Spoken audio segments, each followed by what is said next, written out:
Bismillahirrahmanirrahim. Assalamualaikum warahmatullahi ta'ala wabarakatuh. Alhamdulillahirabbil alamin. Wassalatu wassalamu ala asrafil anbiya'i wal mursalin Sayyidina Muhammad wa ala alihi wa ashabihi ajmain, amma ba'd. Rasa syukur kita panjatkan kehadirat Allah Subhanahu wa taala karena pada malam hari ini para jamaah Masjid Jamiatul Khair yang berdomisili di Jalan Malengkeri sempat berkumpul lagi seperti biasanya setiap Selasa malam untuk membicarakan beberapa hal yang berkaitan dengan sosial keagamaan. Dan kesempatan ini juga kita panjatkan rasa syukur kehadirat Nabi junjungan kita Nabi Muhammad SAW atas berkahnya sehingga acara ini tetap berjalan seperti biasanya. Dan alhamdulillah malam ini juga salah seorang jamaah kita akan menyampaikan beberapa hal yang akan dibicarakan bersama dengan tema kebahagiaan dengan rahmat Allah, insya Allah. Dan marilah kita mendengarkan beberapa pendapat dari rekan kita. Terima kasih. Assalamualaikum. Bismillahirrahmanirrahim. Assalamualaikum warahmatullahi wabarakatuh. Alhamdulillahirabbil alamin wassalatu wassalamu ala rasulihil karim sayyidina Muhammadin wa ala alihi wa sahbihi ajmain. Allahumma la ilma lana illa ma 'allamtana innaka antal alimul hakim fa'allimna ma yanfa'una wanfa'na bima 'allamtana. Allahumma ij'alna mimman yastami'una al-qawla fayattabi'una ahsanah wa la taj'alna mimman a'rada an dhikri fa inna lahu ma'ishatan danqa wa adkhilna fi ibadika as-salihin bi rahmatika ya arhamar rahim. Alhamdulillah, pada malam hari ini Allah memilih kita untuk hadir di majelis ilmu, yang mana majelis ilmu ini termasuk dari taman-taman surga. Dan orang yang masuk di taman-taman surga ini tentunya adalah orang-orang pilihan dari Allah Subhanahu wa taala. Insyaallah pada malam hari ini kita akan membahas tentang berbahagialah dengan rahmat Allah. Pernah ada suatu pemuda, Nabi sementara bermajlis seperti ini, memberikan pengajian, lewatlah pemuda itu. Tapi sayangnya pemuda tersebut tidak singgah di majelis Nabi. Kemudian semua yang hadir bergumam, waduh celaka betul pemuda ini. Nabi mengadakan majelis, dia itu ikut dalam majelis Nabi.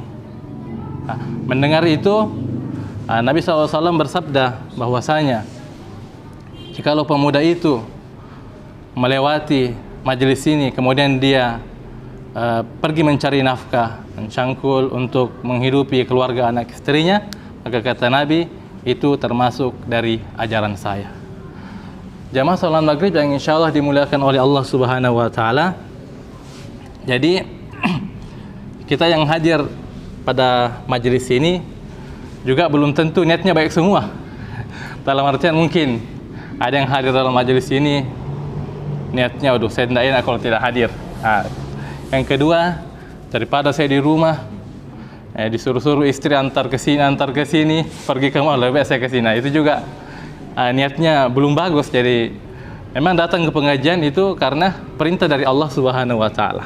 Dan itu tipis sebenarnya. Dan harus kita bedakan yang mana yang menggerakkan kita melakukan sesuatu, apakah karena tendensi nafsu tadi itu atau memang komitmen beragama kita, talent dan tak bukan karena Allah Subhanahu wa taala. Jamaah salat maghrib yang insya Allah dimuliakan oleh Allah Subhanahu wa taala. Maka pernah ini sudah populer riwayatnya Ali bin Abi Thalib dalam sebuah peperangan menghentikan peperangan terhadap seorang pemuda yang pada saat itu sudah di depan mata ingin menebas Ali. Kemudian tiba-tiba ia meludahi Ali. Dan Ali mengatakan, kita sudahi perang ini. Kenapa Ali? Karena saat ini saya perangnya karena saya marah diludahi sama kamu. Sudah bukan karena Allah. Jadi memang sangat tipis dan itu harus dilatih terus. Harus dilatih. Dan insya Allah jika Allah telah berikan hidayah kepada kita, kita akan sampai kepada itu dan kita bisa mengetahui bahwa saya ini beribadah karena Allah atau ada karena nafsu atau pemenuhan nafsu yang lain. Jamaah salat maghrib yang insyaallah dimuliakan oleh Allah Subhanahu wa taala. Yang hilang dari peradaban modern saat ini adalah hilangnya atau tidak hadirnya Allah dalam hati kita. Allah Subhanahu wa taala berfirman dalam Al-Qur'an surat Yunus ayat 58, "Qul bi fadlillahi wa bi rahmatihi fabidzalika falyafrahu huwa khairum mimma yajma'un." Katakanlah dengan keutamaan dari Allah dan rahmatnya, maka dengan itu kalian bergembiralah. Jamaah salat maghrib yang insyaallah dimuliakan oleh Allah Subhanahu wa taala. Ayat ini memberikan kesan kepada kita bahwa Allah telah memberikan fadilah dan rahmatnya kepada kita semua di alam raya ini, di dunia ini, untuk kita manfaatkan. Dengan itu kita harus bergembira atas rahmat dan fadilah yang Allah berikan. Kalau kita tamsilkan dalam kehidupan sehari-hari, jika seseorang dari kita, misalnya teman kita, mengundang kita datang ke rumahnya untuk santap siang atau santap malam, maka tatkala kita memenuhi undangan tersebut dan di dalam rumah tersebut kita bergembira, kita tidak malu, kita tidak sungkan-sungkan untuk menyantap makanan yang disediakan, maka tentunya tuan rumah dengan kondisi ini senang melihat kita, kedatangan kita dan kesediaan kita untuk menyantap makanan yang disediakan. Berbeda halnya jika kita datang kemudian kita sungkan-sungkan untuk menyantap makanan, maka perasaan tuan rumah juga pasti akan sedikit kecewa. Begitupun dengan Allah, dengan rahmat yang Allah berikan di dunia ini, dengan fadilah keutamaan yang ada di alam raya ini yang Allah telah berikan, maka seharusnya kita bergembira dengan itu. Jamaah yang insyaallah dimuliakan oleh Allah Subhanahu wa taala, ada satu kisah yang menggambarkan tentang ini, bagaimana Imam Syafi'i pada saat itu didatangi oleh seorang pemuda. Kemudian mengatakan, "Wahai Imam Syafi'i, sebenarnya pemuda yang tadi yang bercengkrama dengan Anda."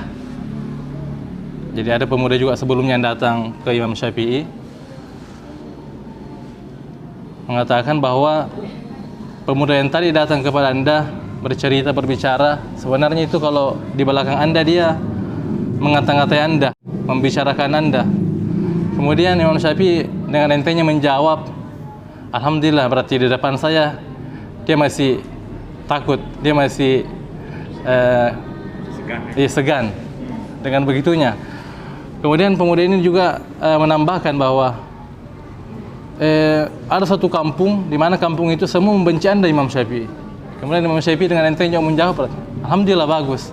Artinya satu kampung itu tidak mungkin mengutang sama saya." Jadi ulama kita itu sudah terlatih dengan bagaimana dia bisa bergembira, bagaimana dia bisa dengan rahmat dan fadilah yang Allah berikan, dia bergembira, dia tidak pusing dengan apa yang orang katakan. Jamaah salat maghrib yang insyaallah dimuliakan oleh Allah Subhanahu wa taala. Jadi ini pentingnya rahmat yang Allah berikan kepada kita, dan memang kita diciptakan atau diutusnya Nabi kita untuk menjadi rahmat untuk seluruh alam. Kemudian yang lebih penting daripada itu, bahwasanya apa yang kita kaji dalam Islam ini seharusnya komprehensif. Maksudnya kita tidak bisa memilih-milih yang mana menguntungkan bagi kita itu kita kaji, yang mana tidak menguntungkan itu biasa kita hindari, itu tidak boleh. Karena banyak sekarang kam min da'in yad'u ila qaumi.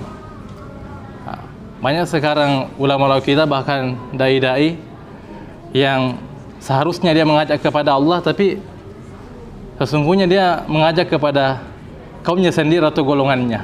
Ini yang tidak harus ada pada kita, karena Islam itu komprehensif, rahmatan lil alamin, harus kita kaji semua tanpa harus kita pilih-pilih. Makanya dai yang memang menjunjung tinggi nilai Al-Quran dan Sunnah, sebenarnya dia tidak terlalu pusing apakah ia mau terkenal atau tidak. Yang jelas bagaimana Islam ini bisa sampai ke seluruh umat, bisa menjadi rahmatan lil alamin, itu menjadi tujuan utamanya. Dan ini memang agak tipis, dalam artian perbedaan nafsu dan komitmen beragama kita ini sangat tipis. Yang mana nafsu, yang mana memang komitmen beragama kita memang karena Allah Subhanahu wa Ta'ala.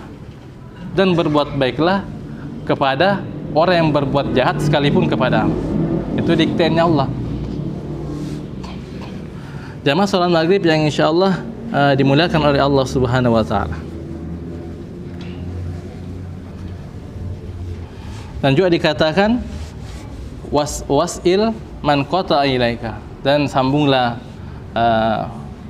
hubungan silaturahmi kepada orang yang memutuskan silaturahmi kepadamu. Itu semua dikten Allah Subhanahu wa Ta'ala. Biasanya kita, orang tersebut memutuskan silaturahmi kepada kita, udah kita juga malas untuk menyambungnya. Padahal Allah mengatakan sambung orang yang memutuskan silaturahmi kepadamu sekalipun. Karena ibaratnya kalau kita berbuat baik hanya kepada orang yang berbuat baik kepada kita, apa bedanya kita dengan orang yang fasik? Bahkan maling sekalipun, perampok sekalipun, kalau kita berbuat baik kepadanya, pasti dia berbuat baik kepada kita. Jadi apa bedanya orang soleh dengan orang fasik kalau seperti itu? Jadi harus betul-betul kita bagaimana dalam hidup ini hanya Allah yang bisa mendikte kita. Lingkungan dan sekitar kita sebisa mungkin itu bisa diminimalisir untuk bisa mendikte kita. Jamaah salat maghrib yang insyaallah dimuliakan oleh Allah Subhanahu wa Ta'ala. Maka dalam sebuah hadis dikatakan, la takunu immatun takunu in ahsanan nasu ahsanna wa in zalamu zalamna walakin wattiu anfusakum wa in ahsanun nasa an tuhsinu wa in asa'u alla tuzlimu. Yang artinya, janganlah kamu terombang-ambing dengan orang di sekeliling kamu. Jika orang baik, maka saya akan baik kepada saya. Jika orang jelek kepada saya, maka saya juga akan jelek kepadanya. Ini artinya kita didikte. Tapi berkomitmenlah bahwa saya akan tetap berbuat baik meskipun orang lain berbuat jahat kepada saya. Sekarang program kita biasa agak terlalu mudah didikte oleh orang-orang seperti itu, oleh lingkungan kita. Bahkan orang buruk sekalipun biasa mendikte kita juga.